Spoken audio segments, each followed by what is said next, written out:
नमस्कार, मैं हूं आपके साथ राखी लांबा। हिंदूवादी सोच, सनातन का झंडा लिए दूसरों को हिंदू विरोधी बताकर अपना सीना चौड़ा करने वाली पार्टी को अक्सर आपने ये कहते हुए सुना होगा कि हमने सनातन की रक्षा का प्रण लिया है।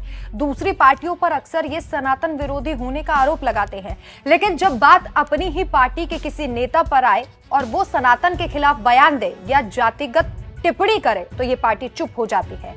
देश की राष्ट्रीय पार्टियों में से एक और देश की सत्ता पर बैठी बीजेपी अपनों पर एक्शन लेने से बेहद डरती है। इसका ताजा उदाहरण असम के सीएम हेमंत बिस्वा शर्मा है। हेमंत बिस्वा शर्मा असम के मुख्यमंत्री हैं और एक हिंदूवादी नेता के तौर पर अपनी पहचान रखते हैं। उन्हें बहुत से ऐसे काम करते देखा गया है जिससे उनकी हिंदूवादी छवि सभी के सामने आई है।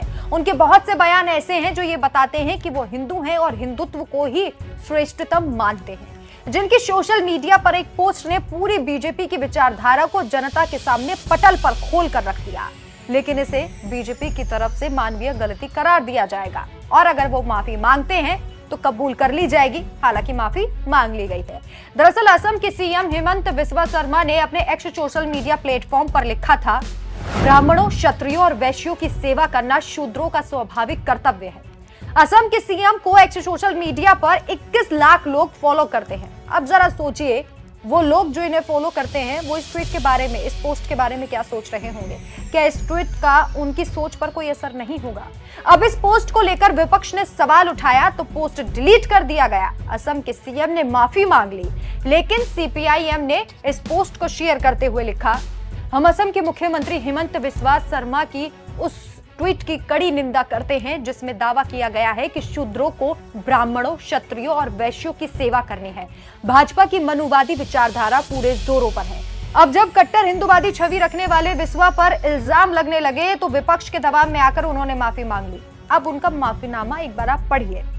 नियमित तौर पर मैं हर सुबह अपने सोशल मीडिया हैंडल पर भगवत गीता का एक श्लोक शेयर करता हूँ। अब तक मैंने 668 श्लोक पोस्ट किए हैं। हाल ही में मेरी टीम के एक सदस्य ने अध्याय 18 श्लोक 44 में एक श्लोक गलत ट्रांसलेशन के साथ पोस्ट किया। जैसे ही मुझे गलती का एहसास हुआ, मैंने तुरंत पोस्ट डिलीट कर दी। अगर डिलीट की गई पोस्ट से किसी को ठेस पहुंची तो मैं तहे दिल से माफी मांगता हूँ।